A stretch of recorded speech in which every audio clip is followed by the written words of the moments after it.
The whole concept of social media is the one C word, the comparison. Just because I have 15,000 friends on Facebook, it doesn't mean they're my real friends. So we've forgotten that difference. And I think we need to become more aware, and we need to educate people and mostly our children on what real friendships are.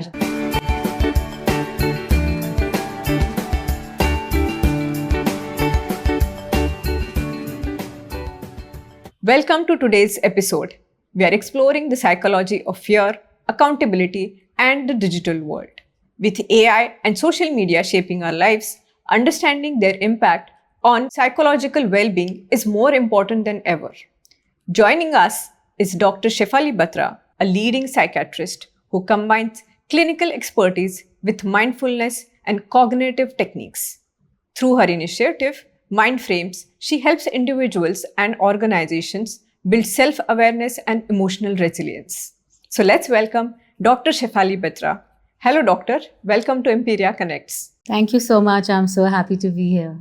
So to begin with, I would like to know the impact of social media and digital world around us, how it is impacting our psychology, how it is impacting us, how we think and behave in today's time. This is a very frequently asked question, and even in my everyday practice, you'll have parents coming in, my son is just always on social media, or you'll have a husband saying, my wife, I think we'll have a better relationship if she just got off social media, and she'd be a better mother if she was off Instagram, and so on and so forth. So there's a lot of talk around social media, today, but I think just like everything else in the universe, like food, like even water, everything in the right balance is right. So what we're losing here is the misconception, we don't want to believe that social media is the enemy or AI is the enemy.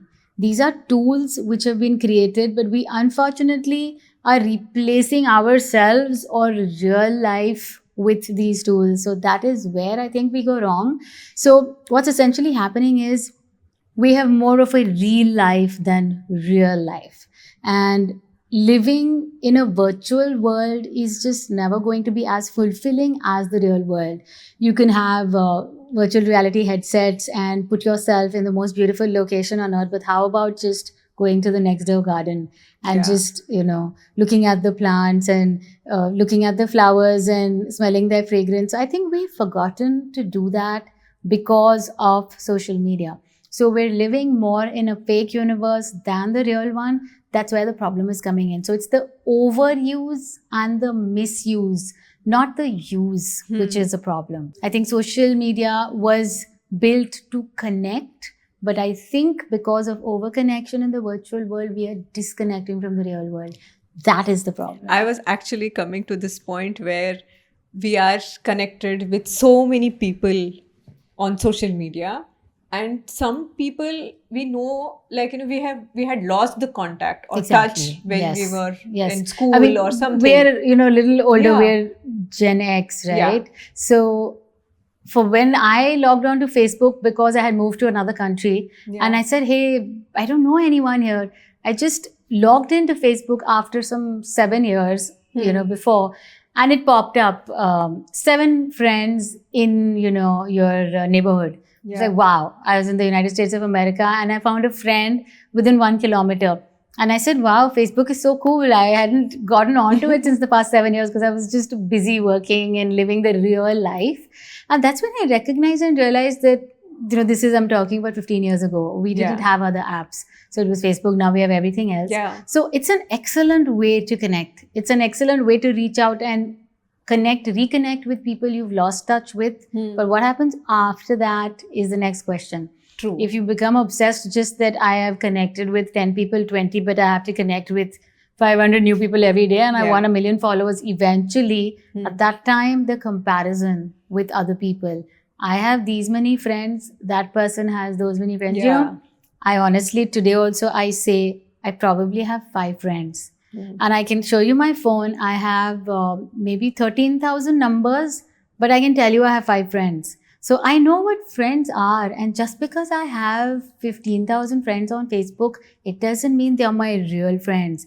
So we've forgotten that difference. And I think we need to become more aware, and we need to educate people, and mostly our children, on what real friendships are.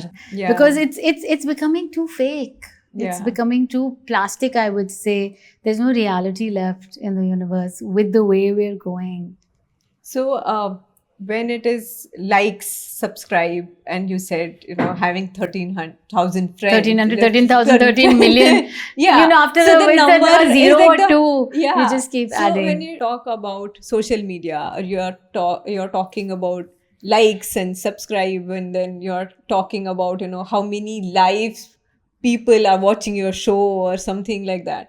So, it has an impact. Like, you try to show how you are popular, you are also a celebrity. So the celebrity status is coming to everybody, these days. It's not an influencers.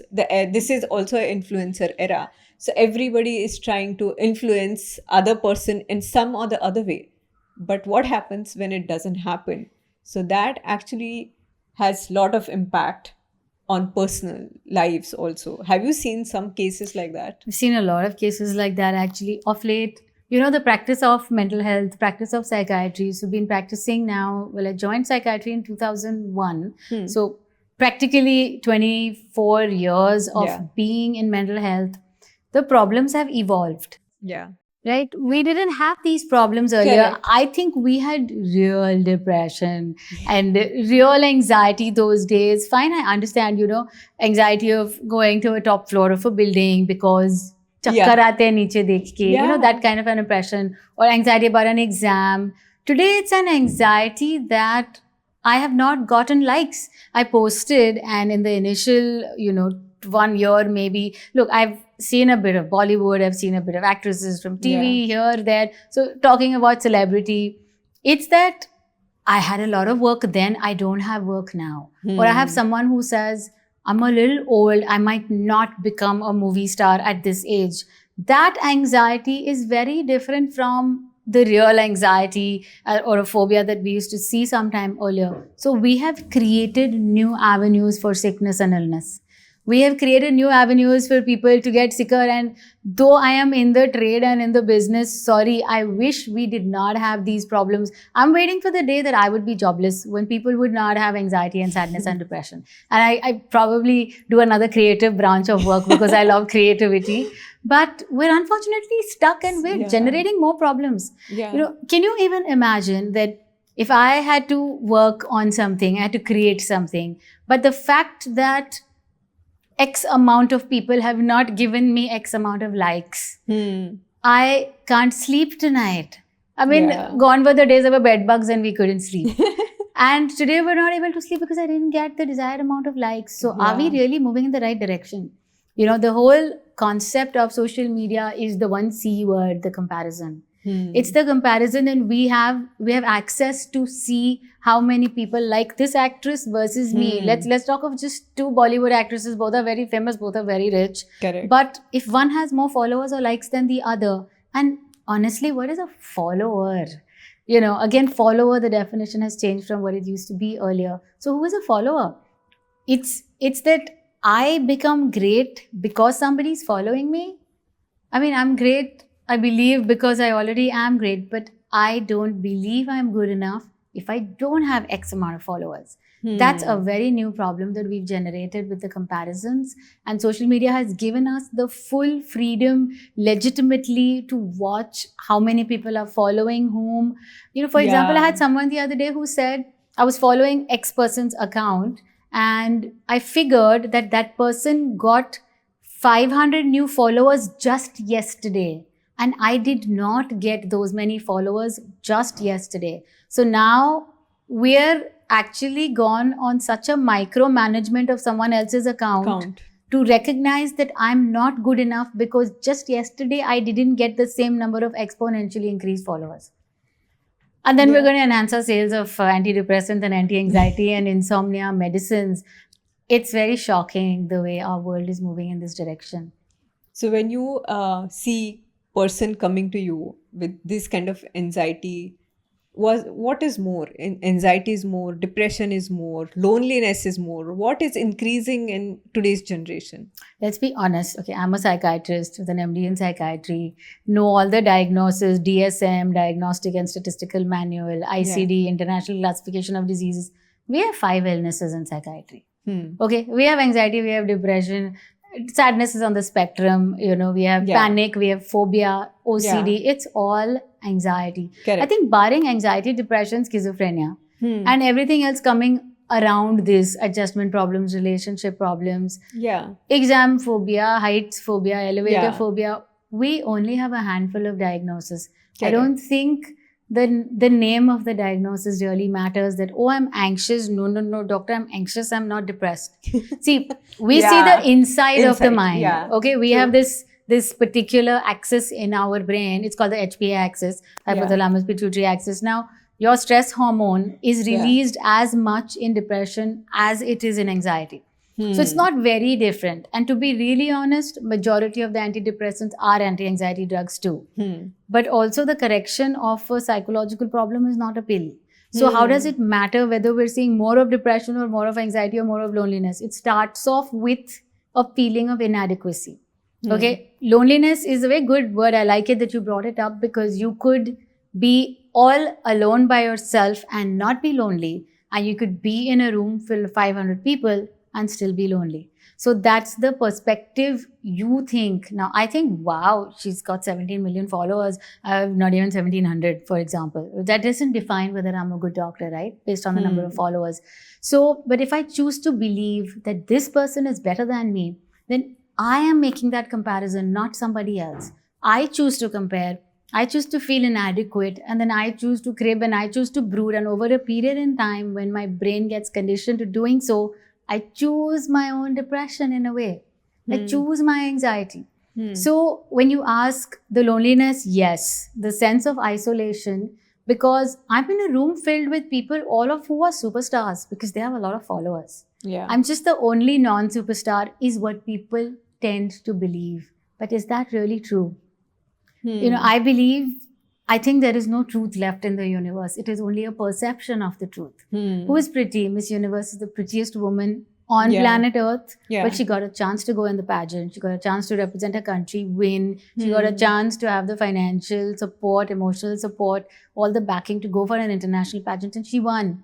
She's beautiful. She's great. But is she the most beautiful woman in the universe? And last year's Miss Universe versus this year's Miss Universe. Who is the most beautiful woman in the universe? It's nice to win this, but does that define who you really are? That is the golden question which we need to ask ourselves. And then accordingly, my emotion will result from that. So whether I choose to feel happy, sad, angry, frustrated, indifferent, or disgusted, or flabbergasted, or anxious, or depressed, or lonely and isolated, I think all of those are subjective emotions, which it's called EQ, right? Emotional quotient. How emotionally intelligent are you? Correct. So we feel just because we don't have the recognition that others have, we are not good enough. But who decided that? Did the world decide that? Or we decided that? Because in our time, the only time we felt sad was I didn't stand first, I stood second. And someone who stood, last also said, thank God I didn't fail. I like the attitude of that guy. The one who gets 37% in an SSC exam says, let's throw a party. And the one who gets 97 says, I'm not good enough because I didn't get 99. So it's all perspective which we need to bring about. It's also a lot of self-doubt, questioning. Correct, because believing that I'm not good enough, and then but putting who taught you yourself that? on a Who back taught you burner. that you're not good enough? You when we're born, we're all born the same. Barring a little bit of genetic makeup, we are all born exactly the same. And I recall this feeling. MBBS we did, so gynecology, obstetrics posting. In one night, we are delivering. As in, we're delivering babies from others, obviously. So we're delivering 10 babies in a night. I think all these newborn babies are in one line in the intensive care. We're just seeing them all sitting in one line. And I used to, we were on all-night duty, and I used to look at these babies, so cute, just newly born, and mothers are finally happily sleeping. And I'd say, who would this kid grow up to be? They're all the same. Yeah. And then one grows up to be anxious, one grows up to be depressed, one grows up to be an engineer flourishing, one grows up to be a doctor who's not sure about himself, one grows up to have OCD. Yeah. How do we get all of this? Correct. It is not purely genetic. It is our life, what happens with us, what we choose to do, what happens with us. Yeah. How our parents teach us. When Correct. kids see their parents getting all flustered, about finances, then the child starts worrying about money, for example. If a child sees the mother afraid of heights, obviously the child also gets afraid of heights. The parent is talking about ghosts, the child gets afraid of ghosts. But when the mother tells the child, you're not good enough, you stood only 5th in class. Yeah. And then gradually the child, everybody gets a mobile phone. By the time they are in the 5th, of course, they all have mobile phones. And then the kid starts comparing. So we are introducing comparison very early on in life. And this is also an impact of that itself. I mean, it is an outcome of that. The comparison, we have trained and guided and molded our kids in that way. The validation, basically. If you don't get that validation, you seek that validation from likes, social media. So your parent scolds you for something. You may Yeah. not have done well in an exam, and the parent may reprimand you and say, yeah, you're a loser or something. Yeah. And so then the child would hop onto social media and get so many likes and think, oh, I'm not really a loser. Yeah. But then that becomes your benchmark. True. But if the parent was right enough to anyway say that you are not a loser because you gave in your best. And I would say the same thing about a social media post. You liked a photograph of yourself and you posted it. Why should millions of people like it? And if they don't, does that mean that you don't look good? I mean, that's a question you have to ask yourself. Yeah. And when we start going after this, from 5, 10, 15, 20, 100, 20 million, billion, where does it end? Yeah. You can't have 8 billion people liking you, which is the world's population so far, unless animals also have to start liking you. So that's another story. But if it's about a number game, how many numbers are you going to run after? Yeah. Does it really matter? That's the question you ask yourself. Yeah. Because your mom says, hey, you're looking really pretty, but you're not bothered. Your husband or your wife says you're looking really good. No, but you need to see how many likes you have. Yeah. Then I'll decide and from whether the I'm specific looking person sometime that, has that person liked or not liked, that also becomes sometime an issue. And some influencer has liked me or not, or even family members, why has she not liked it, why is not but, this we're talking about bigger numbers. We're talking yeah. about getting into the craze of social media, Yeah. desiring a following or Yeah. desiring a fan following, and that makes me wow. Yeah. I don't think that's what makes you wow. Yeah. So everything that you feel, if you question yourself that this emotion that I feel in response to this particular value or this particular, if someone says that I didn't stand first and I didn't make it to IIT, I'm not worthwhile. Correct. But everyone who didn't make it to IIT is not worthwhile, because how many people make it to IIT? But everything is about the comparison word that we've benchmarked ourselves, measuring our goodness on a different scale.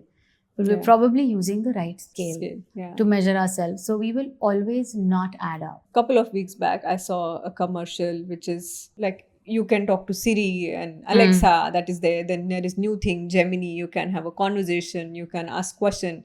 Hey Gemini, Google. tell me. Even cars now, they have this facility that you can ask the car. You can absolutely ask questions. Ask the question. So any AI so you are is going talking, to answer. you are talking to you're speaking to a digital Device. entity or digital device who is no longer existing, and it has its own intelligence, not necessarily Artificial a human. intelligence is what we call it. Yeah. We forget that AI is nothing but, AI is just a very, very, very sophisticated form of Google, right? Yeah. Today when I ask AI a question, when I ask, let's say Gemini, because generative AI is now, it's experimental, but it's out there. So we're all, researchers, doctors, and so long, we love Google. Yeah. But today, when you're indexing information, have you seen the movie Ex Machina and all of these AI movies?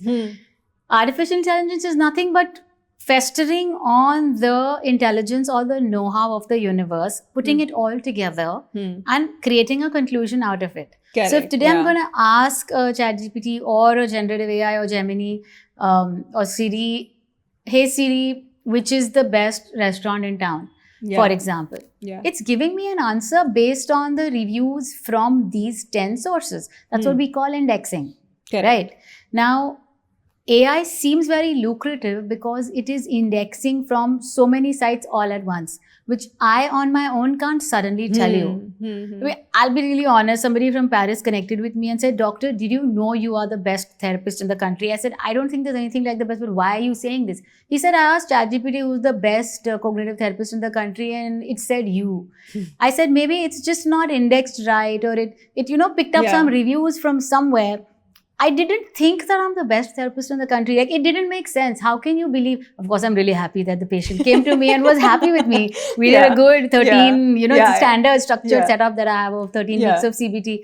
But it was news to me that I'm the best therapist in the country. Yeah. I said, I don't think I'm the best. Every person has a best therapist who they go to and make a difference to their life. Yeah. So whoever helps you is the best. I don't think there is the best. Who's the best hairstylist? Who's the best makeup artist? And which is the best sari in town? Yeah. These are such, when you become a little more self-aware and mindful, I don't think there is the best of anything. But the best is what works for me right now. Yeah. Right? On all our birthdays, on our mom's birthdays, we give cards to the best mom in the world. Yeah. But I understand that everybody has a best mom in the world, and I also have a best mom in the world. But actually, she's the only mom I have. So it's just perspective, perspective. She has obviously given all her love to me, so she becomes the best for me. Correct. Right? So there is a best restaurant and a best movie and a best doctor and a best podcast and a best professional for all of us. Why are we losing that? This influencer has these many followers, so he's the best. Yeah. I don't see the logic in that. Yeah. Just because a ton of people are following. So that's where the whole concept of mob psychology, just because a large bunch of people are doing one thing, do I have to join them? Where did my intelligence go? Because the AI took me over. Yeah. I long ago used to ask questions to Siri and, because I have an Echo and I have Google, of course, and I talk to Siri, all the time. It's just fun. So one day I just told Alexa, I don't like you. So she said, never mind. I'll work on improving our relationship or something like that. Okay. I told Siri, hey Siri, I don't like you. I just do these tests just for fun. Okay.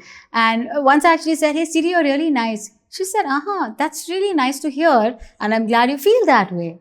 And, this is what I feel we should learn from, AI. If I tell Alexa I don't like her, she said, I'll try better and we'll improve our relationship. Yeah. With time. Yeah. But why are we learning the wrong things from all the AIs? We have fed in those responses. Yeah. We have fed in a million responses because we are extremely intelligent human beings. We are at least 1,000,000 times smarter than AI. Yeah. But we don't realize that. Yeah. That's the whole point. We think these tools are better than us. We think these tools can do good for us. They are meant to assist us, not substitute. I have patients who come and tell me, Doc, ChatGPT told me this. I say, no, ChatGPT is not a person. We are beginning to believe it's a person. Yeah. Doc, ChatGPT is my friend and ChatGPT is better than you. I said, somewhere, because I have a website, which happens to be the first psychiatry website in the country, I'm sure ChatGPT has taken stuff from my website too. Besides a million other websites. Yeah. So your ChatGPT is not better than me. Your ChatGPT learned from me. But we are forgetting that. I think we're hallucinating and delusional, and we're believing that ChatGPT is a person. Yeah. But it's not. Use ChatGPT for your research or study. You give them some question, or you are curious about something, you ask ChatGPT about. It gives you so much of data. It really blows your mind. And you are shocked to see so much of information in so fast, like instant gratification. I wanted and I got it. Yeah, and our teacher, like how we grew up, like our teacher used to say, "Go study, read 10 books, go home and read. And don't know the answer, go home and read." And for research, we used to get 15 days, 20 days to create some, report, to create some assignments. Thesis in MBA and PhD and things like that. You study for years for that, and then you submit your research. But now with all this digital, apps, you can say, and intelligence, it happens fraction of You'll be second. surprised. I mean, you know, I wrote a book, right? It's Yeah. called Why Do I Feel So Sad? Yeah. One of my patients, obviously not going to disclose the name, Yeah. my patient said that she wrote a book in 1 week. Yeah. I took 23 months to write a book. From Yeah. writing to editing, the legitimate way, sitting, thinking, writing, editing, editor, to and fro, 10 times change. People are writing books in 1 week. They're not writing the book. ChatGPT is writing the book, right? Because on any topic, pick any topic. Look, the world is very large.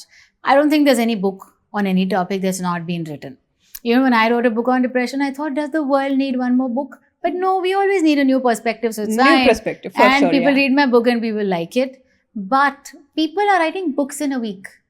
Yeah. They're writing nothing. ChatGPT, AI is doing it for them. They are indexing, they're picking up from somewhere or the other. And from the millions of books that are already there, you can pick something. Instantly, things are getting done for you. Yeah. So what you just mentioned, we're talking about instant gratification, and what we have evolved to develop is the problem of immediate gratification.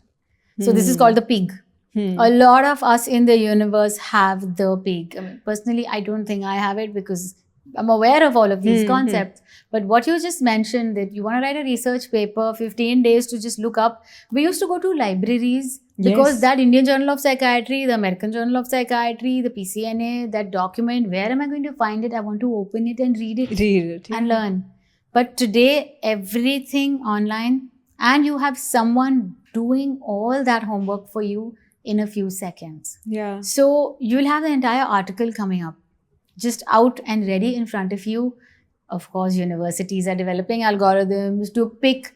But I'm just wondering, why do we do these things? Why are we creating tools to give people to not do their own hard work and their homework, and then eventually create more tools to identify who has plagiarized from where? So it's kind of becoming funny. It's in the same way that, you know, we are building technology to create nuclear weapons, and then we're saying, oh, we want world peace. I don't understand what's going on in the world right now. And especially with this, you're talking about the artificial intelligence. Why are we doing this? I'm not sure we really know. I think if it's a tool, let's use it to assist us.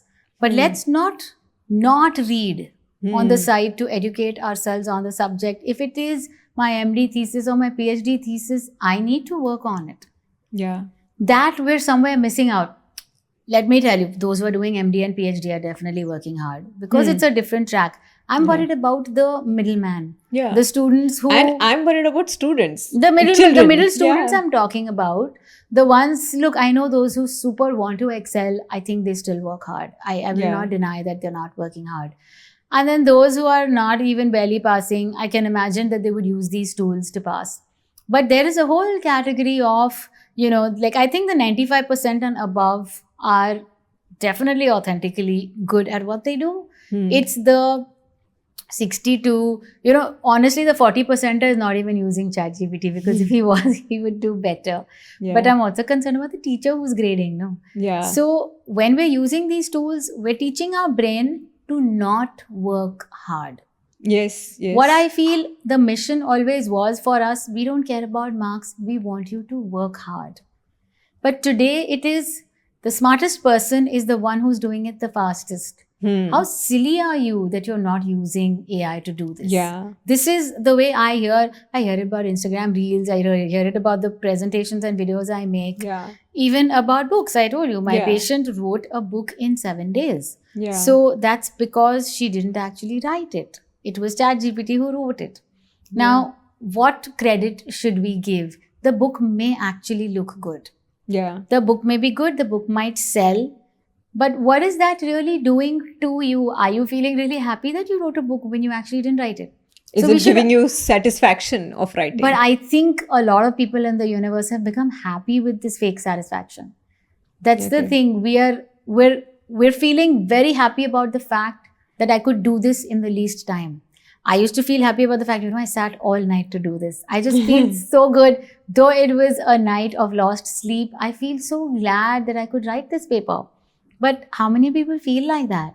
So I think our I call it basic ethical values which are changing. You know, we used to say that do it the hard work, don't copy from your partner, Yeah. don't use a project that your older Yeah. sister had used last year. People used to find it so silly. Yeah. I had an older sister, just 1 year older than me, and I would never use last year's project because I wanted to do my own project. Yeah. And look at And the it world used to today. pinch, no? Like, It used to pinch. some Why will I little- use someone Yeah, else's? but even if somebody says that, she must have used her sister's project Exactly. only, it used to It pinch. hits the ego. Yeah. It happened even now. Someone after my book launch, after a couple of months, so who's the ghostwriter for your book? I'm like, what? Why would I have a ghostwriter? Some of us value originality, Yeah. but originality is being lost with Yeah. things like, the tools that the AI tools are taking that away. Yeah. So we need to, at some point, I think change starts right from the early stage. So to change the generation 20 years later, I think we need to really curb the dependency on AI today. Because the more we depend on outside intelligence, the more we are depleting our own intelligence. You said blowing the mind. Our brain neurons are just literally blowing up and they're dying. And we need to rekindle them because something, that if you don't use it, you lose it. Yeah. We say that about dementia. We say Yeah. to prevent dementia, Yeah. do Sudoku, read a Yes, lot, yes. don't just while away time on Yeah. useless Netflix. I love Netflix myself too. It's good, but depends on what you're spending your time on. Yeah. So if you're not going to use your brain, Yeah. then you're going to eventually lose it. And that's what's happening to kids very early. They're forgetting how to use their brain. Like we had the traditional setup of school, teacher, and that teacher-student relationship and all that. Everything has changed after COVID and pandemic, and the world looks different post-pandemic, And since children had early access of laptop, early access of internet, More use of the more phone and or the it's just a internet. phone also. Now they have Netflix on their phone. They're getting and exposed to everything. many things which they are not supposed to get exposed They're not to. ready to receive it. They are not able to receive it. How it is impacting today's children? Are you consulting any children? At this Plenty moment? of kids, and I can see, shouldn't say too many examples, but I'm not disclosing their names. But I have Yeah. people coming in and telling me, ChatGPT told me that you're not talking to me properly. I said, but how did ChatGPT know how I'm talking to you? Because I told ChatGPT that you told me this. We've had a lot of conferences, psychiatry conferences where we've actually had debates on AI and mental health. And the verdict typically is, I'm talking about mental health, 'cause that's my Yes, specialty. yeah. But the verdict is that do not rely on ChatGPT because eventually it is not a person. Yeah. Where is that empathy and the personal touch? Yeah. It's just missing. But ChatGPT has an algorithm. I will always say nice things, Yeah. right? I will give the person what they want. Yeah. Invariably, ChatGPT is taught how to do that. And that is why when I tell Siri that I don't like her, I know she's pre-trained and planned. That when she hears that, she'll say, I'm sorry to hear that. Try going and telling a friend, I don't like you. You'll get a slap on your face. Yeah. Or you will say, fine, I also don't like you. Yeah. But it's only Siri who will tell you, I'm sorry to hear that, we'll make it work. That's Yeah. why I'm saying, when you're trained to just say the right thing, Yeah. remember that this is a program that humans like us have made. Yeah. This is not substituting us. Yeah. And also this is something that we would like to hear. Like, That's what I'm saying. likeness. Like, But if you keep hearing Yeah. what you like to hear, won't Yeah. you just get spoiled and entitled? Which is Yeah. happening to a lot of children today. Yeah. Which is Yeah. happening, and that is why they are growing to be impulsive and they can't tolerate anything that doesn't go their way. Something simple. I mean, I know we're on the street and there's traffic and this is Bombay. We'll say, okay, we'll just listen to music for an hour. Yeah. How many of us are ready to do that? And what happens if you can't? You can get off, you can scream, you can honk, but the cars are not going to move. True. But in the virtual world, we will actually make a ton of friends. We can there are enough avenues to make those not real relationships, not real accomplishments, not real friendships. You can buy likes. You can absolutely buy bot likes. So we create programs, we create bots, we sell boosting of social media profiles. Why do I need to boost something? If it's there, people will watch it. But unfortunately, the world has become this way.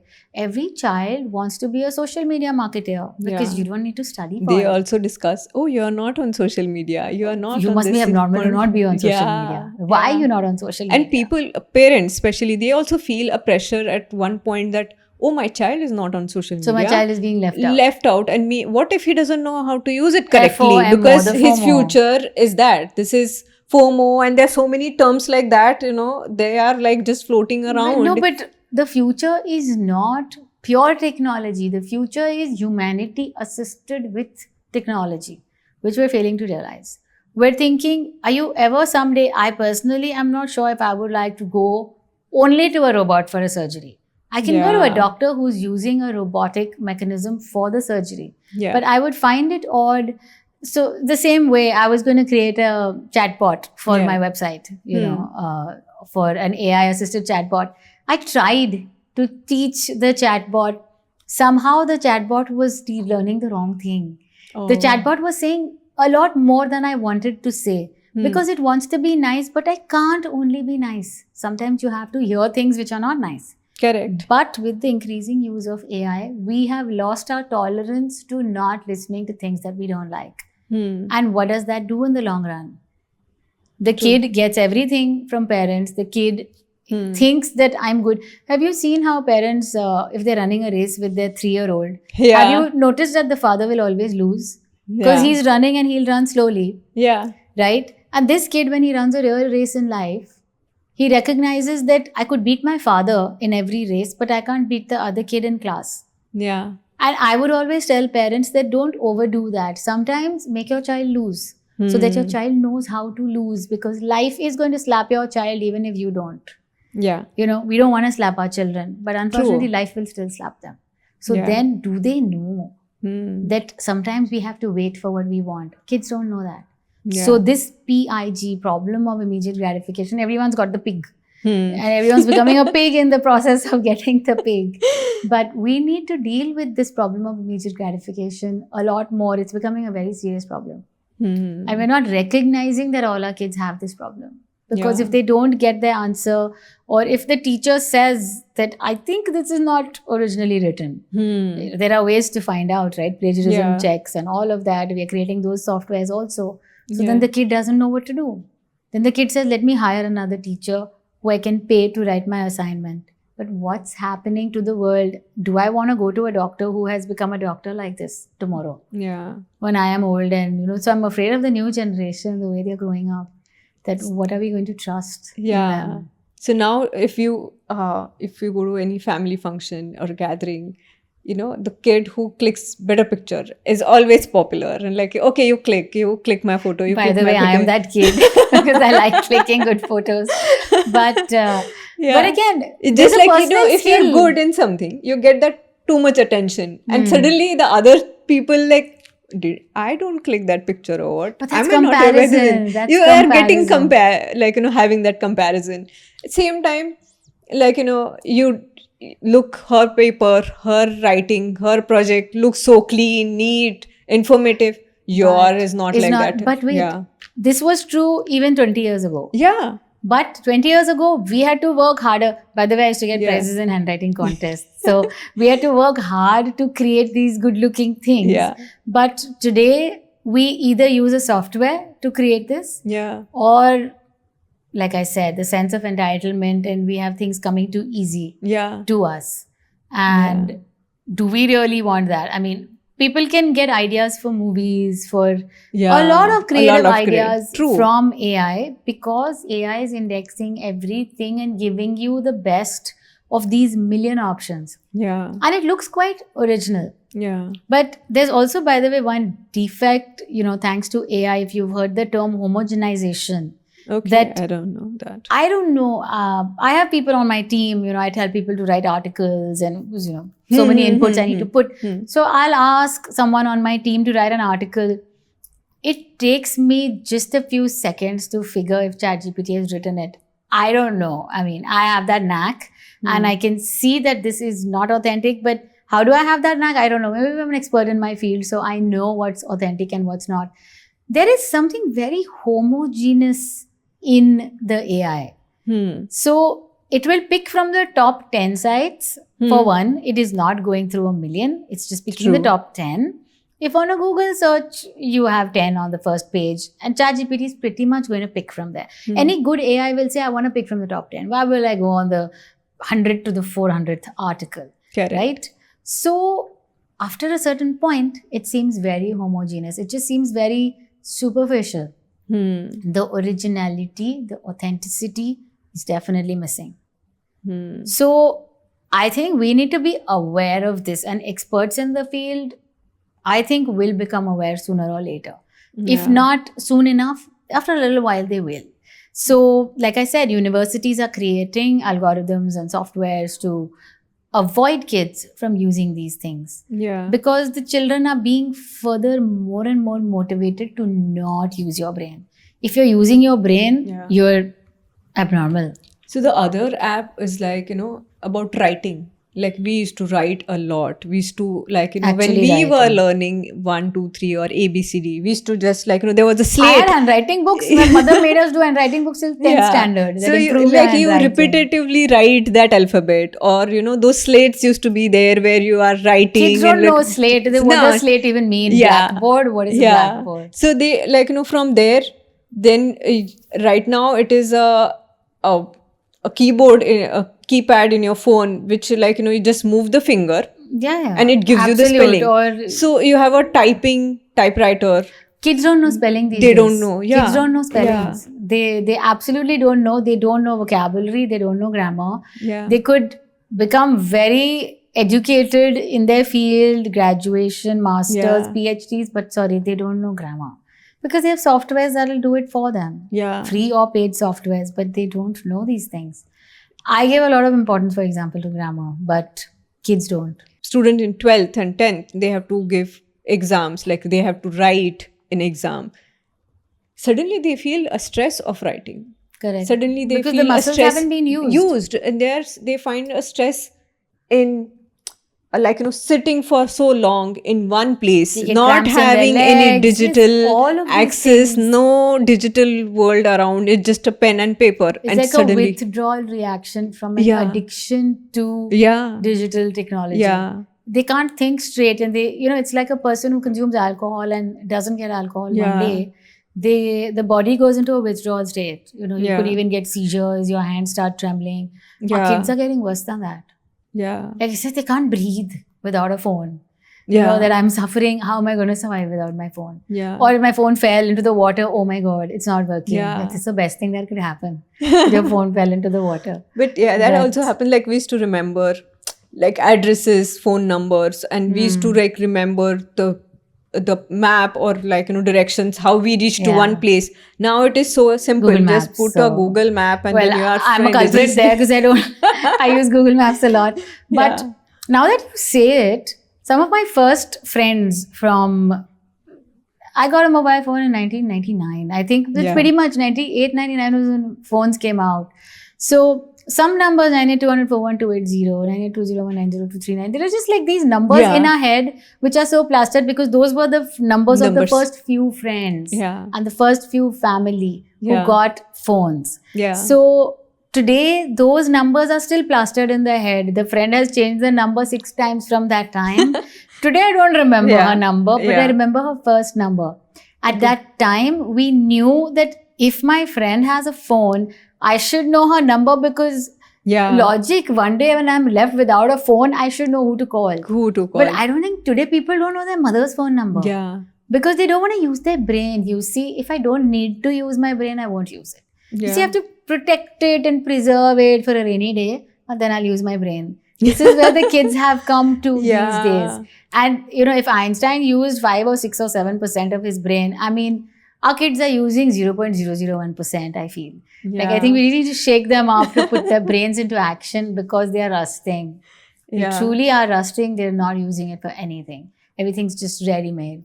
So, Yeah, that is a very big concern that every parent It's definitely a big concern. big concern. The other thing is like what information comes to you, there is no control over it.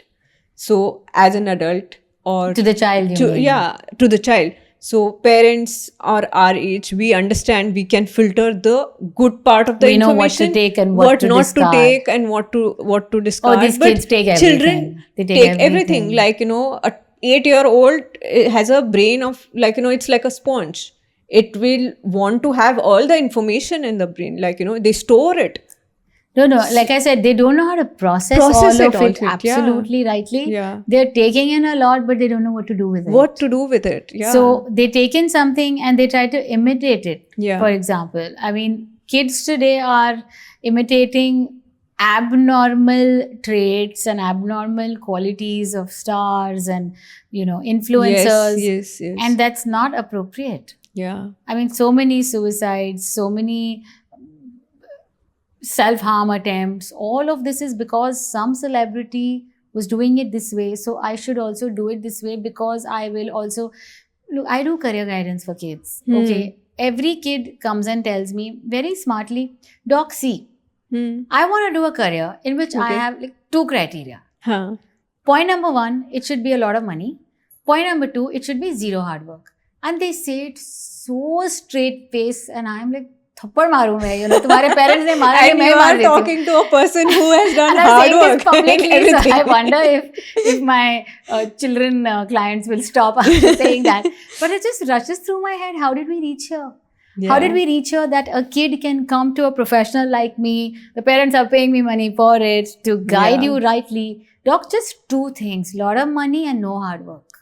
I'm like, you know what? Why don't you figure it out and tell me? Because I'm still dying doing the hard work. So why don't you figure it out and then I'll do the same thing? Because unfortunately, there's no way that you could. No, but there are ways. Yeah. Look at social media. I want a social media career. Every kid is saying that, because all we need to do is compete, and everyone is only dying to be on the top. But we're making a career out of that.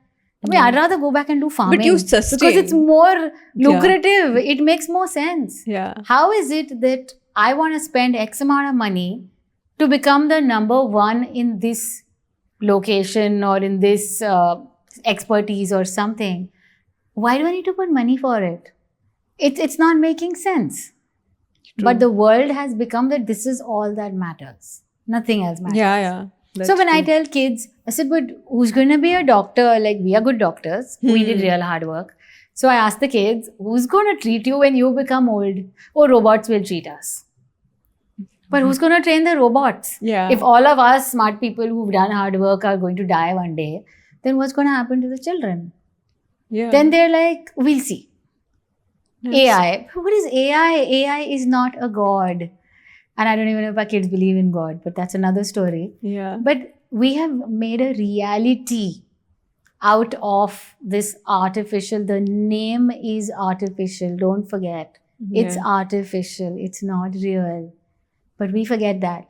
That's why we use a short form AI. Yeah. Because you don't remember artificial. You ask a child, dude, you want artificial intelligence or real intelligence? Yeah. I don't know, but I want AI. Yeah. I don't think they recognize that AI is the artificial. difference. Yeah. If we use the word artificial more openly, we'll be like, who wants artificial stuff? Yeah. I mean, I don't want artificial diamonds. You don't I want real artificial ones. sugar. You don't want artificial Haan. sugary It doesn't things. You taste don't authentic. want. It is No, I not just authentic said, I taste. don't want artificial diamonds. I want real diamonds. But in intelligence, I want artificial. Artificial intelligence. I don't want to tap my own brain. This is Yeah. what people are saying. Yeah. They don't realize. They don't realize what's good for them and what's not. I'm not against AI. Yeah. It is absolutely amazing, great for indexing. I'm saying today I want to use that research, but I have done authentic research in the past. We've done research ourselves. We've interviewed people and made those questionnaires and put those findings, which are now being indexed out there. But how about us also contributing? That's what real is versus what fake is. Yeah. So we don't want fake, but we still are confused in our head as to what we should follow. Yeah. Especially because everyone's following it. Why should I not? Like you said, like having a AI doctor or robotic doctor I in wouldn't future. believe that doctor. Yeah. So in future, like, In the let's future. say every Assisted patient is fine. Yeah. Assisted is okay. Yeah. But not Who is going to primarily. assist? But like, who is going to give the command or The real information? doctor. The real doctor with the real real degree. doctor. I But then, hope. like, say, now this generation might have the most real doctors, but then with The AI next generation, how many will be authentic doctors with Yeah, I authentic think, research? see, that way I would say, touch wood, I don't think the world is coming to such a sad state because there are kids who are working hard too. So I think hopefully we will balance out, but I'm worried about this lot who is not able to balance this and who's relying too much. That's what I'm worried about. That more and more people getting to rely on this. I'm sure there'll be enough people who will believe in real and not fake. So you've just mentioned the reel that you saw about sunlight, sunset, and then, playing certain games which you used to play during your childhood. It also brings a lot of nostalgia to you. And when it is nostalgia, it is a comfort. It is feel good vibe to it. And sometimes that is also a benefit from social media. You can say that you would like to go back to your hometown and click those images again. You go to places the things that we grew up with. I don't know, Ek Chidiya and Ek Chidiya kind of a song, or Mile Sur Mera Tumhara. We grew up with that, and so we like it. But I think also, we miss it because that was probably the only video we grew up with. Yeah. Unfortunately, today there's just so much. Talk to kids. I mean, the number of shows that they watch, we haven't even heard of them. And I don't think in one lifetime we can watch everything that is being created at the speed that it's being created. So unfortunately, there's very little that our kids are, like as we said, they're absorbing. They're given a lot. They are like sponges. They can absorb a lot. But what are they doing with what they're absorbing? I think they're not processing it well. You and me probably still remember the aartis from childhood. Yes. Today was Ashtami, we had a puja. We remember all of these things, but our kids have never even learned them. So they'll have different anthems and different things they believe in. I respect that they have something to follow. True. But is that really authentic? Is that really enriching them? In what way is getting a craze about likes or about followers or about online friends, how is that enriching you?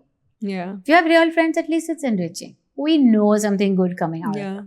But how is that helping our kids? We're just chasing something which we don't know why we're chasing, and we don't know what it's doing for us. It's a little nonsensical, to be honest. Why are we spending time, effort and money on getting an app, using the app? We think we're connecting, but are we? Because you're disconnecting from what's happening around you and connecting more with the immaterial stuff. So the mission of everything is being lost. I think everyone's in this big question mark. Why am I doing what I'm doing? It's what we call an existential crisis. We're losing purpose. I got a degree. I even got a PhD with somehow or the other managing with online support of writing a thesis, for example. What do I get at the end of it? Am I happy? Am I truly happy? That's a question we've got to ask ourselves. That's a question parents need to ask their kids. What did you actually get your child? You think this is good for him? You think this thing that you're doing for him is making him happy for the given moment? Why have we become so myopic that I can't see far? I can only see what's going on right now. And right now, same problem of immediate gratification. I want this and I want it now. And if I don't have it, too bad. I mean, I'll get angry, I'll get upset, I'll break relationships, I'll be stormy, I'll walk out. This is what is happening. So other thing happens is like when you get access of all this assisted artificial intelligence, you are dependent on that to solve your problem. Absolutely. You don't solve it on your own. Problem solving capacity and goes then down. even parents today, everyone wants to give their child more than what they had before. Access of everything. Okay. Like education, lifestyle, whatever you call it. But every parent wants to give their child whatever they missed out on. So what happens? Anyways, the child is getting more. Anyways, this artificial intelligence is also giving them more. So you have more of everything. You don't know, and the worst part is you don't know how to use that more that you are having. Like I said, you're a sponge, you're taking it all, but you don't know how to process it.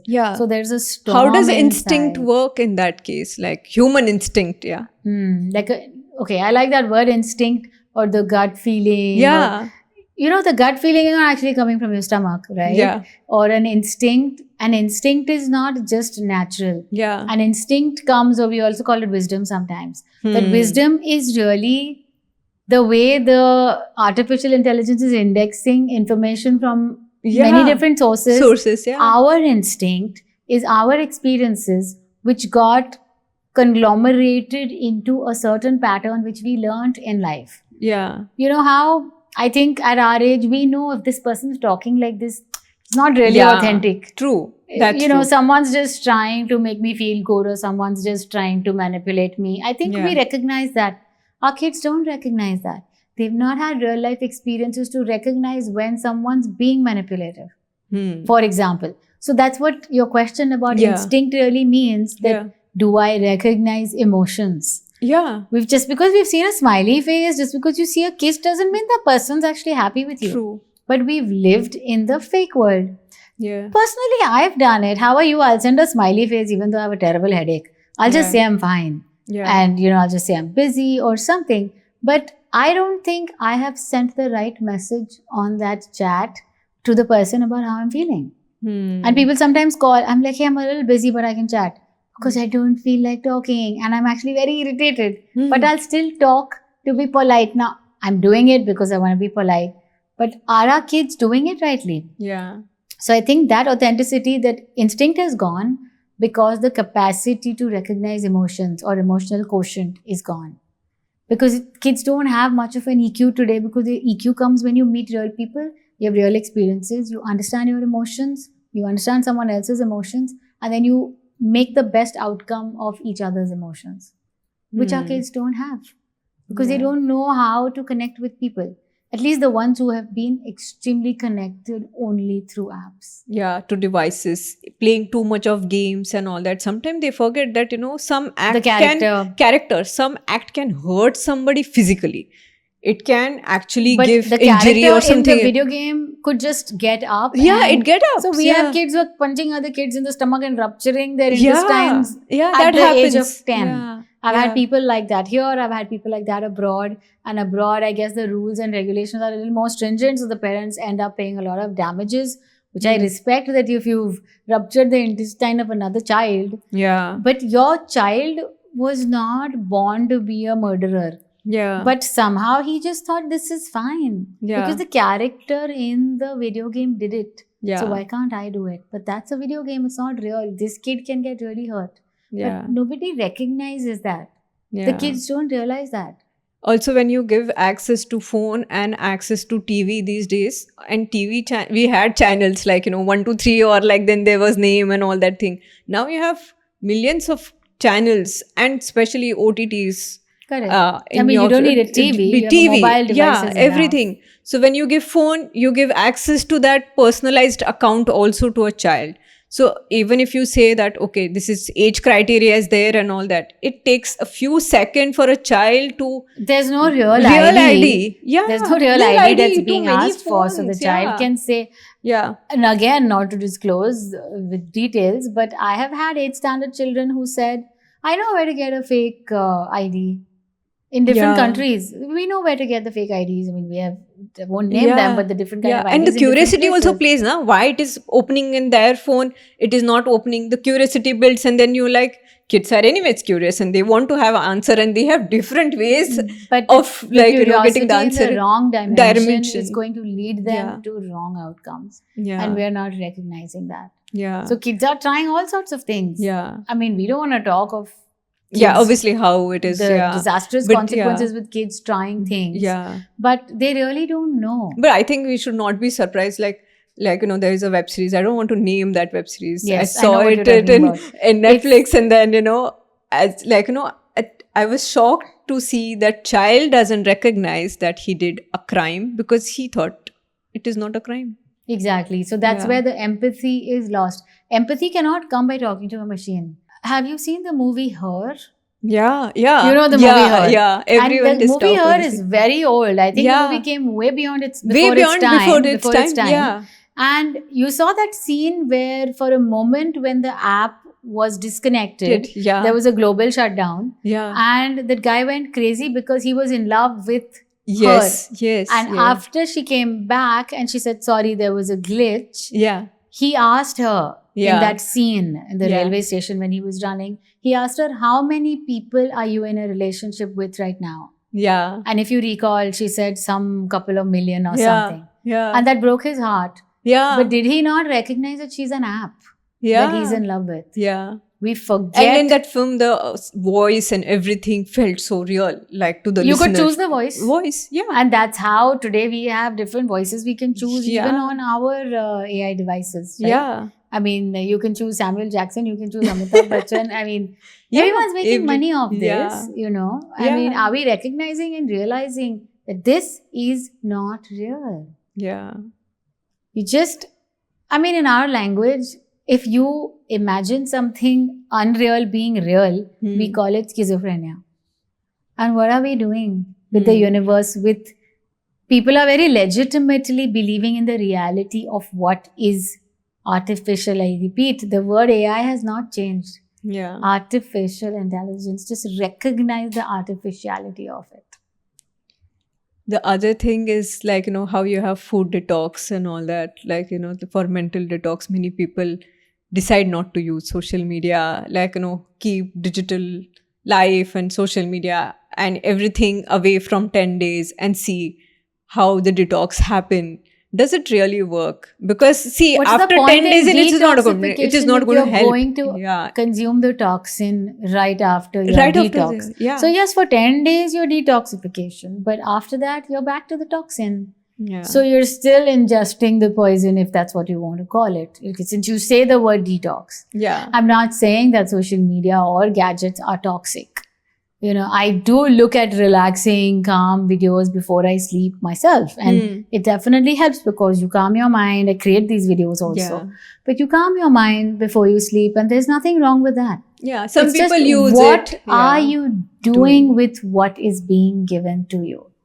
That is the question. You can't give a gun in the hand of a child and say, just be careful and, don't use it much. Don't use it much. I mean, it sounds like an exaggeration, but Yeah. sometimes I feel a gun is safer. Yeah. But we're not recognizing it.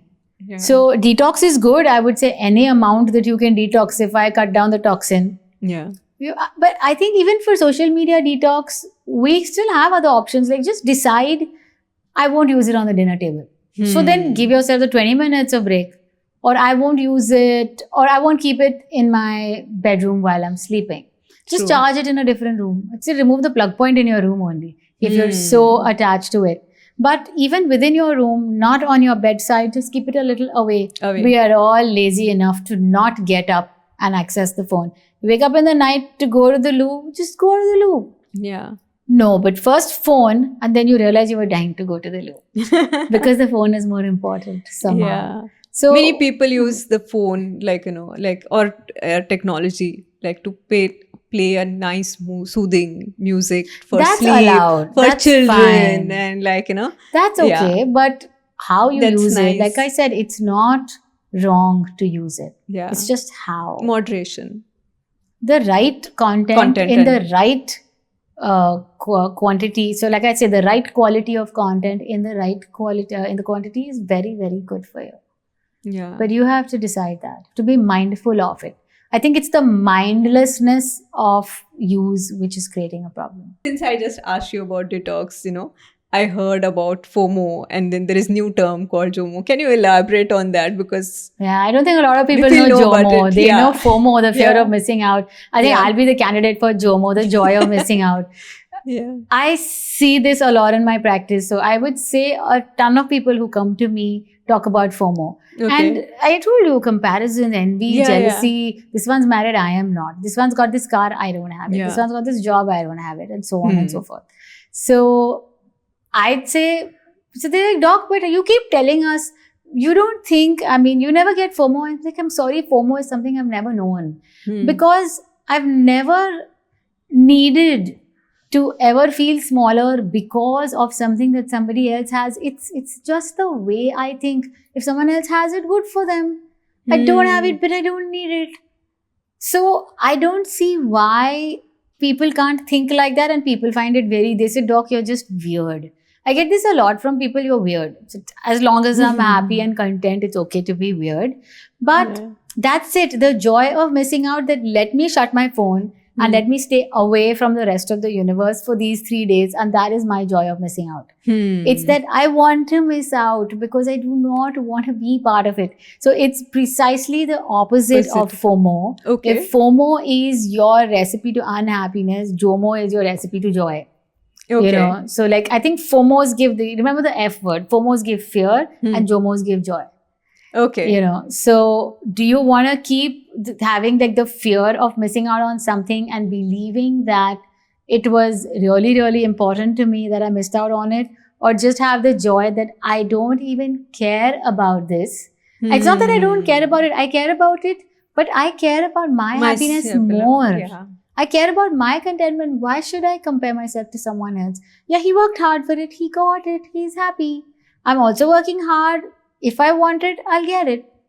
Yeah. But somehow, no, I want it. I said, do you really want it? No, I just don't want it. But he got it.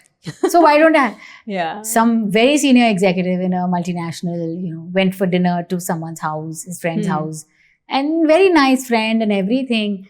And then suddenly that guy announced, guys, I just want to tell you, like, I got this Rolls Royce.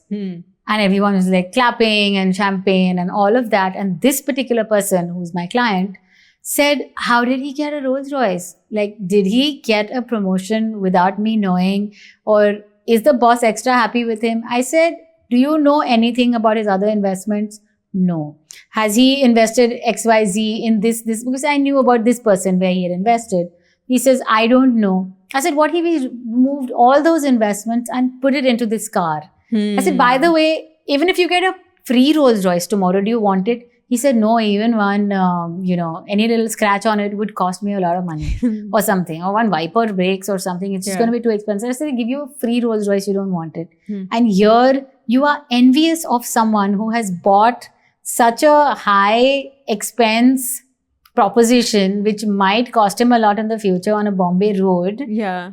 Don't you think you're luckier than him? Yeah, my Toyota is very good. You know, this is what he said. I said, then why? No, but he has it, I don't. I said, do you recall 4-year-old children who just cry because they don't even know why they're crying? I want. Yeah. Why do you want it? I don't know, but I just want. Yeah. So at least let's be mindful before we start feeling envious. Let's be mindful that I don't actually want what the other person has, but I'm just envying because that's my nature. Yeah. It has become my temperament. Yeah. Do you really need the car? No. Do you really like the car? No. Do you really want it even if I give it to you for free? No. So I believe this incident happened in person where the friend got to know about like, you know, this new luxurious car, and then, you know, that feeling envy happened. But that happens. But then many times you get to know good or bad everything through social media about somebody else, and then you just see the photo of somebody in that car. It makes you sleepless, or it makes you think about it. Yeah, it has the power to take away your peace. Yeah, and also, like, you know, when you follow somebody regularly, it also impacts your decision making ability. Correct, because you are constantly in a state of I need to be like this or even better. Yeah. The other day, just a couple of days ago, someone said to me, Doc, I'm fine, but I just need to know that I'm better than everybody else around. I said, but how is that even possible? If I go to somebody's house, I'm just hoping that I'm better than them. I said, but there are so many ways. I mean, is it that you have a six-pack which is better than theirs? Or do you have a better car? Or do you have a better wife? Or do you have a better house or a couch or a bed? Someone's going to just show you their new lounge chair, which could cost like 6 or 7 lakhs of rupees. Yeah. How do you stop the comparison? Somebody's child is playing better chess than you, or somebody's child is swimming better than your child, or studying better than your child, or getting a better placement. Where does the comparison stop? Unfortunately, nobody has an answer. So I said, why don't you, as the quote goes, you don't have to be the best, but you have to put in your best. Yeah. And when you put in your best, doesn't that feel good? I mean, I have friends, especially the guys, muscle men, bodybuilders, very few people know that I have an injury on my biceps and I can't even carry a phone with my hand. So the day I can carry my phone and I do bicep curls with my phone, I feel really good. I called my physiotherapist and said, today I did bicep curls with my phone. And she said, oh, that's great. And then another friend says, hey, you know what? I pumped 200 pounds today. I said, wow, that's great. But I know what my capacity is. And for me to hold a phone with my hand is my best right now. Yeah. It was different earlier. Yeah. But how can I compare myself to someone else and why? Yeah. How does it matter? Yeah. What matters the most is if a client or a patient saw me and they felt good after the session, that makes it a good day for me. That's all I need in my day for my day to be nice, and that my cats are happy, and then I get good food to eat, and all of those other list of things which I like is different. Yeah. But how and why do we compare for every little thing? It's because I call it a cup of insecurity or cup of security within ourselves. And a lot of people have a full cup. A lot of people have a hole in their cup. And a lot of people have a cup which doesn't have a bottom only. Because that is so empty that no matter what you're going to put in a cylinder, obviously it's going to come out. And if you're going to put it in a cup with a tiny hole, it'll trickle out, and a big hole, it'll come out pretty fast. Or you have a cup which is full solid at the base, you're full. Nobody else can attack your security because your cup of security is full. What do we fill that up with? We fill it up with our positive belief systems that I am happy with what I have. I will work hard if I don't have it. These are the kind of affirmations you need to use for yourself.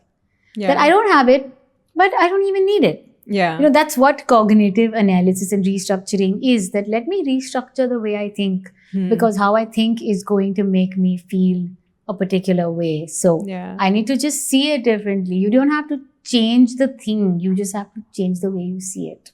Yeah. The other concern about social media is everybody is having about security of self, Like there was a trend that came where people were using somebody's images, to create actress inappropriate. Create appropriate and all that. And many people also have a concern, and they're very careful about not being on social media, not putting on any picture. They don't like it. But that is also coming from this fear that somebody will misuse my data. Correct. But so deep faking is actually a very, I would say, fearsome technology.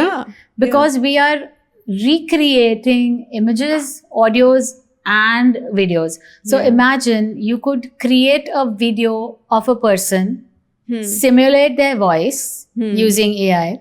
And so there we have an image, we have a video and an audio. We are actually creating a person out of nothing. That could be very traumatizing for another person. Or if we are creating or recreating something like this, it's not even, it's like creating a fake identity. Correct. Okay, a fake alternate person exists. So there is some fake version of me somewhere on another podcast talking something quite contrary to my views, for example. Or posing in a certain inappropriate way, which I may not ever do in my lifetime. So using technology, we are recreating this.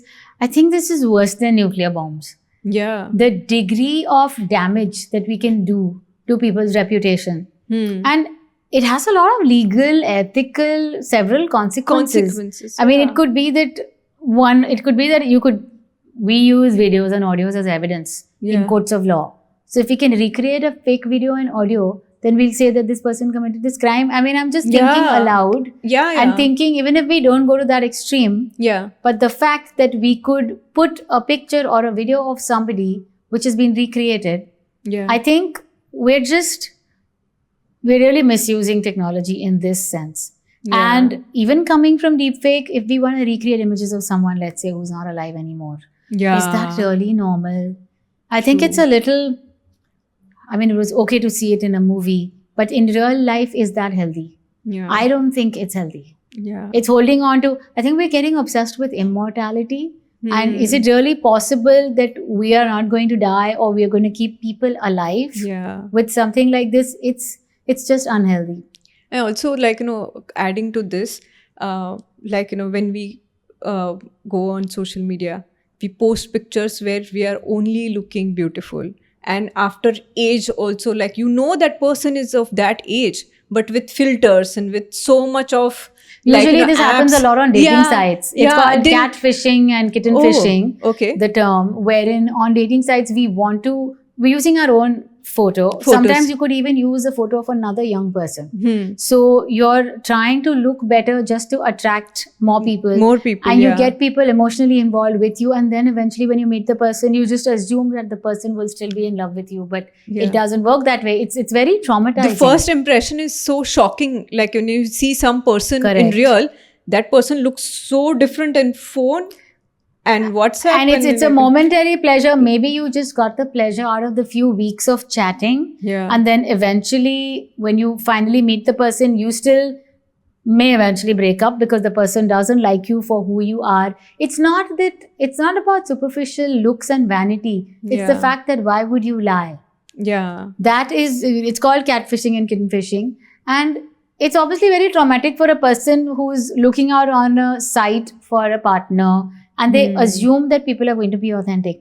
That's why dating sites are also a little dicey, because you have a lot of predators everywhere. Yeah. And you don't want to fall prey to these predators because it damages your mental health. Yeah. It almost creates a PTSD kind of a picture that I got so involved with this person, and then I just figured that I thought he was, 21 years old, but he turned out to be 43 years old. So it doesn't make logical sense, but people do this. The other thing I wanted to bring out today is, few weeks back, there was a very big personality got some comment he used and it went viral. In India. Everybody started posting it, but at the same time they started along with that posting, they started opposition. hatred was spread, along with that. This is actually called mass mobbing. The more technical term being used these days is the cancel culture. Okay. Wherein it's almost like we're taking a large scale legal action against this person, but it's just that we're not doing it legally. So we are at a mass scale boycotting somebody, and it will usually be a celebrity or it'll be an influential person yeah. when we want to just bring the person down. Yeah. So it's, like I said, mass mobbing now, or cyber mobbing, cyber bullying. These are the words we use to describe this. It is dysfunctional, and it's based on mob psychology. So, mob psychology is that, I don't know if you've ever been on the road or been on the street and there's a big crowd and they're watching something which isn't even worthy of watching, but you will just go and join them because 10 people are already looking, and that's how the mob of 10 becomes a mob of 100 or 1,000. So a lot of the times, people who are not, sometimes even the religious gatherings, people are just following religious heroes and leaders because everyone else is following. But does it personally matter to me? Does it personally touch me? No, but everyone's following it. It would be weird if I didn't follow it. Yeah. So in mass mobbing, there you're following for positivity and for good. In mass mobbing, you are acting negative against the person because of something that someone did, which may legitimately be wrong.